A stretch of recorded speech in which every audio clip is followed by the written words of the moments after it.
Hello दोस्तों, online study point में आपका स्वागत है। सो गाइज, आज की जो हमारी वीडियो है बहुत ही ज़्यादा इम्पॉर्टेंट वीडियो होने वाली है बिकॉज 2021-22 जो फाइनेंशियल ईयर होने वाला है उसका बजट जो है 1 फरवरी को पेश कर दिया गया है। सभी को पता होना चाहिए 1 फरवरी को जो है बजट आता है, ठीक है। इसके अलावा जो हमारी वित्त मंत्री हैं, फाइनेंस मिनिस्टर हैं निर्मला सीतारमण जी, उनके द्वारा जो है इसको पेश किया गया है। सो जितनी भी इंपॉर्टेंट क्वेश्चन यहाँ से बनते हैं, जो भी इंपॉर्टेंट फैक्ट्स हैं, वो आज के हम इस वीडियो में कवर करने वाले हैं। सो आई होप वीडियो आपको पसंद आए। प्लीज़ इसको ज़्यादा से ज़्यादा लाइक करें, शेयर करें। अगर आप चैनल पर नए हैं तो जल्दी से सब्सक्राइब कर लीजिए, बेल आइकन प्रेस करना नहीं भूलिएगा जिससे किसी भी नई वीडियो का नोटिफिकेशन आपको तुरंत मिले। इसके अलावा गाइस, जो one liner GK, science, current affair and latest updates के लिए आपको क्या करना है, हमारा जो टेलीग्राम चैनल है उसको जल्दी से जो है ज्वाइन कर लीजिए, जिसकी लिंक जो है आपको डिस्क्रिप्शन में मिल जाएगी। अगर लिंक से आप ज्वाइन नहीं हो पा रहे हैं तो टेलीग्राम पर डायरेक्टली आप ऑनलाइन स्टडी पॉइंट सर्च करके भी ज्वाइन हो सकते हैं। इसके अलावा गाइस, जो रेलवे स्पेशल ई बुक है for RRB, NTPC and group D, जिसमें आपको static GK, science and current affair के सारे क्वेश्चन सिर्फ और सिर्फ 49 रुपीज़ में मिल जाएंगे। सो जल्दी से जाइए, डिस्क्रिप्शन में लिंक है, देर मत कीजिए, इसको परचेस कर लीजिए।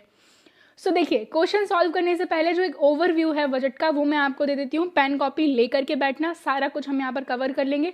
बहुत कम टाइम में जो भी इंपॉर्टेंट चीज़ें हैं वो हम देखने वाले हैं। सो देखिए, जो हमारा बजट है वो 6 स्तंभों पर टिका हुआ है। ये 6 स्तंभ कौन कौन से हैं? स्वास्थ्य और कल्याण, दूसरा है भौतिक और वित्तीय पूंजी और अवसंरचना, तीसरा है आकांक्षी भारत के लिए समावेशी विकास, मानव पूंजी में नव जीवन का संचार करना, पांचवा क्या है, नवाचार और अनुसंधान और विकास, और छठा है न्यूनतम सरकार और अधिकतम शासन। ठीक है, ये 6 जो पिलर हैं ये आपको याद रखने हैं।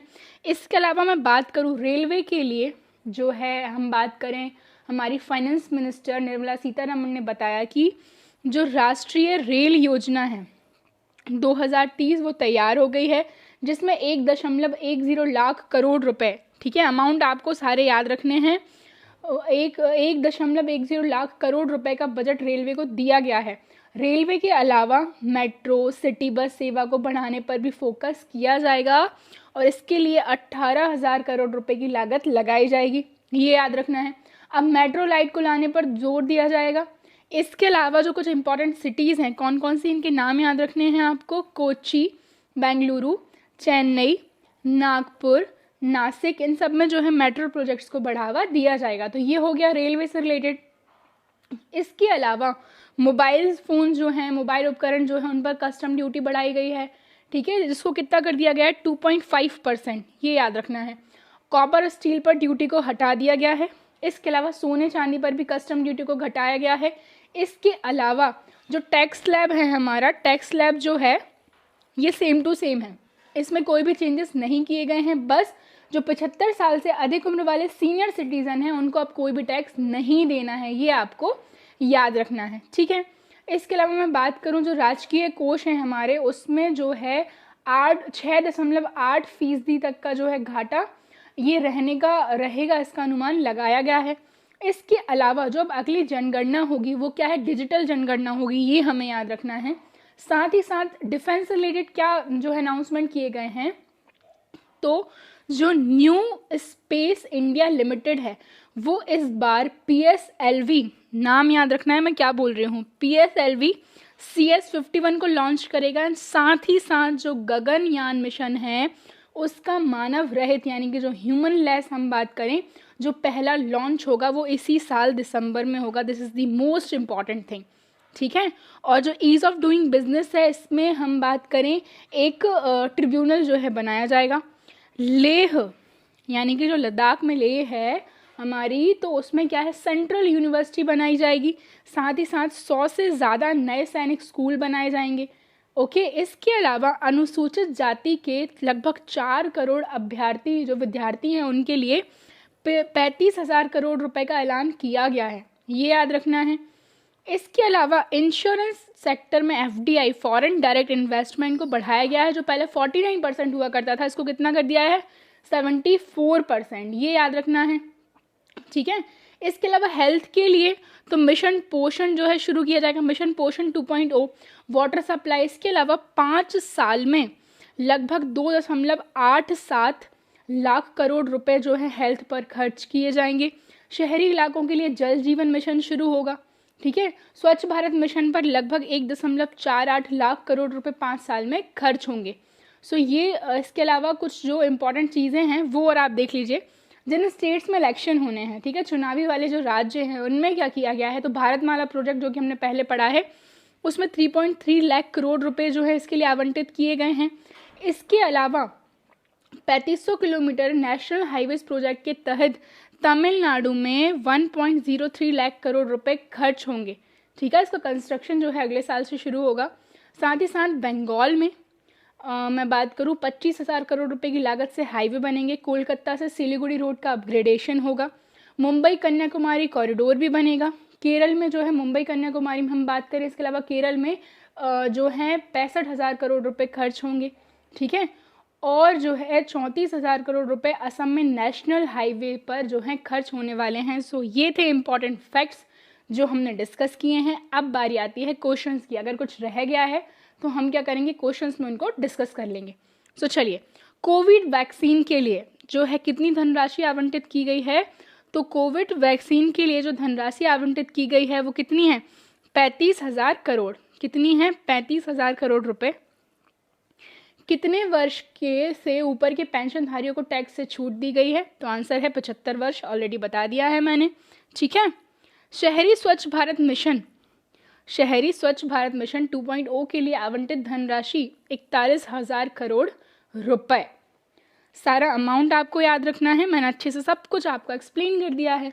स्वास्थ्य बजट बढ़कर कितना कर दिया है, तो ये 2.23 लाख करोड़ कर दिया गया है, जो पहले अप्रोक्सीमेट 94 समथिंग हुआ होता था। ये आपको ये याद रखना है कि पिछले बजट से ये 137% ज़्यादा है।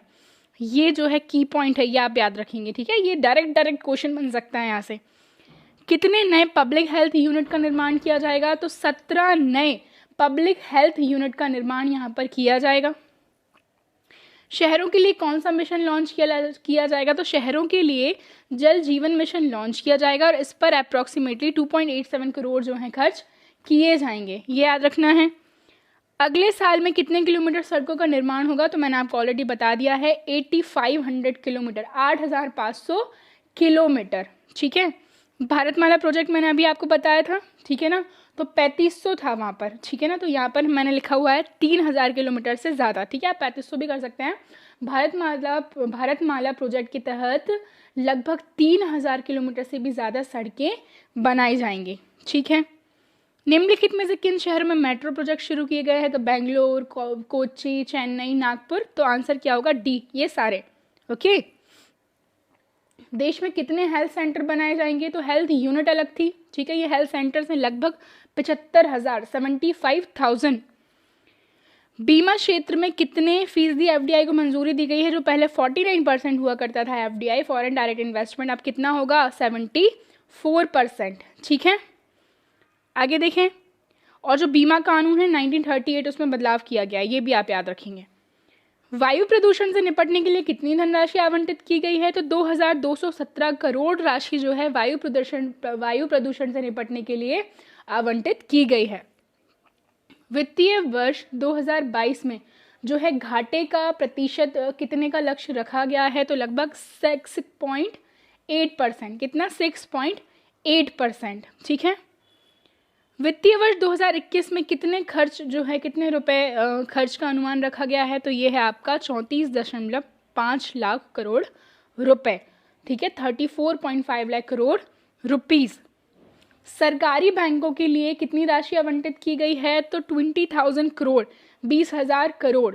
ठीक है, मोबाइल उपकरण पर मैंने आपको बताया था कस्टम ड्यूटी बढ़ा दी गई है, कितनी कर दी गई है, 2.5%। स्वास्थ्य के क्षेत्र में कौन सी योजना लॉन्च होगी, दिस इज द मोस्ट की पॉइंट। ठीक है, पीएम आत्मनिर्भर योजना, नाम इसका याद रखना है। जब ये लॉन्च होगी तो इसमें क्या क्या प्रोविजंस हैं वो भी हम देख लेंगे। तांबा यानी कि कॉपर पर ड्यूटी को बढ़ाकर कितना घटाकर, है ना, मोबाइल्स जो हैं हम बात करें मोबाइल उपकरणों पर बढ़ा दी गई है, कॉपर पर और स्टील पर घटाई गई है। कॉपर पर घटाकर 2.5% कर दी गई है, जबकि स्टील पर जो है कितनी, 7.5%। ओके, नाफ्टा पर ड्यूटी घटाकर कितनी कर दी है, तो नाफ्टा पर ड्यूटी घटाकर 2.5%। And NAFTA stands for the north American free trade agreement. Okay, next देख लेंगे आयकर स्लैब में कितने प्रतिशत का बदलाव किया है। तो ये एक इंपॉर्टेंट पॉइंट यहाँ पर बन जाता है कि आयकर स्लैब में यानी कि इनकम टैक्स स्लैब में किसी भी तरीके का कोई बदलाव नहीं किया गया है, सब कुछ सेम है। कितने नए सैनिक स्कूल खोले जाएंगे, तो ऑलरेडी मैंने आपको बताया था 100 से भी ज़्यादा। आदिवासी इलाकों में, ये याद रखिएगा, ठीक है, ये एक अच्छा क्वेश्चन है। आदिवासी इलाकों में कितने एकलव्य स्कूल बनाए जाएंगे, तो लगभग 758, 758। कुछ क्राइटेरिया रहा होगा, उस बेसिस पर जो है नंबर इन्होंने डिफाइन किया है। रिसर्च फाउंडेशन के लिए कितनी राशि आवंटित की गई है, तो 50,000 करोड़ रुपए रिसर्च फाउंडेशन के लिए आवंटित किए गए हैं। किस केंद्र शासित प्रदेश में सेंट्रल यूनिवर्सिटी खोली जाएगी, तो ऑलरेडी मैंने आपको बताया था स्टार्टिंग में, लद्दाख के लेह में सेंट्रल यूनिवर्सिटी खोली जाएगी। कितने स्कूलों को आदर्श विद्यालय बनाया जाएगा, तो लगभग 15,000 स्कूलों को आदर्श विद्यालय बनाया जाएगा। 2023-24 में वित्तीय घाटे का अनुमान कितना लगाया गया है, तो काफ़ी कम है, ये लगभग 3%। ठीक है, जितना कम होगा उतना हमारे लिए अच्छा है। टैक्स ऑडिट लिमिट 5 करोड़ से बढ़ाकर कितना कर दिया गया, तो ये एक इंपॉर्टेंट चीज़ है, जस्ट डबल हो गया है, 5 करोड़ से डायरेक्ट इसको 10 करोड़ कर दिया गया है। ठीक है, सस्ते घरों पर कितना ब्याज मुक्त कर दिया जाएगा, तो सस्ते घरों पर लगभग 1.5 लाख, ठीक है, सस्ते घरों के लिए 1.5 लाख जो है ब्याज मुक्त कर यानी कि लोन दिया जाएगा। बैंक के डूबने पर, ये एक अच्छी अनाउंसमेंट यहाँ पर की गई है, बैंक के डूबने पर ग्राहकों को लगभग 5 लाख रुपए की धनराशि प्रदान की जाएगी, ये याद रखिएगा आप। पेट्रोल व डीजल पर जो है सेस चार्जेस जो हैं बढ़ गए हैं। सेस मतलब क्या, एक उपकर होता है, ये आपको याद रखना है, पर्टिकुलर एरियाज में लिया जाता है। तो ये जो है पेट्रोल पर हो गया है 2.5 रुपीज़ एंड डीजल पर 4 रुपीज़, 2.5 रुपये यानी कि 2.5 रुपया। डीजल पर कितना, 4 रुपये। किस प्रधानमंत्री ने संसद में पहली बार बजट पेश किया था, तो पंडित जवाहरलाल नेहरू। आंसर क्या होगा, पंडित जवाहरलाल नेहरू जो थे उनके द्वारा वित्तीय वर्ष 1958-59 में जो है बजट पेश किया गया था, ये आपको याद रखना है। बजट शब्द का अर्थ क्या होता है, तो बजट शब्द का अर्थ होता है चमड़े का थैला। ठीक है, केंद्रीय बजट 2021-22 संसद में किसने पेश किया है, तो ये तो पता ही होगा, हमारी फाइनेंस मिनिस्टर निर्मला सीतारमण के द्वारा। और जो बजट शब्द है, बजट शब्द की उत्पत्ति किस भाषा से हुई है, फ्रेंच लैंग्वेज से हुई है। संविधान के किस अनुच्छेद में बजट शब्द का प्रयोग किया गया है, तो this is the most important thing, budget कहीं भी एक्सप्लेन नहीं किया गया है, किसी भी अनुच्छेद में नहीं है। भारतीय बजट व्यवस्था का जनक किसे माना जाता है, तो जेम्स विल्सन को भारतीय बजट व्यवस्था का जनक माना जाता है। संविधान में बजट शब्द की जगह क्या प्रयोग किया गया है, तो एनुअल फाइनेंस स्टेटमेंट या फिर वार्षिक वित्तीय विवरण, तो सी जो है हमारा करेक्ट आंसर होगा। ओके, भारत में पहली बार बजट किसने पेश किया था। अब देखिए, अब जो चीज़ें बता रही हूँ वो बहुत इंपॉर्टेंट है, एनटीपीसी में भी क्वेश्चन पूछा गया था इस चीज़ से रिलेटेड। ईस्ट इंडिया कंपनी के जेम्स विल्सन ने। ठीक है, वार्षिक वित्तीय विवरण का जिक्र संविधान के किस अनुच्छेद में है, तो अनुच्छेद 112 में है। आर्टिकल्स तो इंपॉर्टेंट हैं ही। भारत में पहला बजट कब पेश किया गया था, 18 फरवरी 1860 को। ठीक है, हमारे देश की पहली पूर्णकालिक महिला वित्त मंत्री कौन है, तो निर्मला सीतारमण है। शब्द देख रहे हैं, पूर्णकालिक। किस वर्ष का बजट भाषण इतिहास में सबसे लंबा रहा है, तो 2020 का। ये तो काफ़ी इंपॉर्टेंट चीज़ है, सभी को पता भी होगी। हमारे देश की पहली महिला वित्त मंत्री कौन है, तो ये डिफ्रेंशिएट कीजिएगा।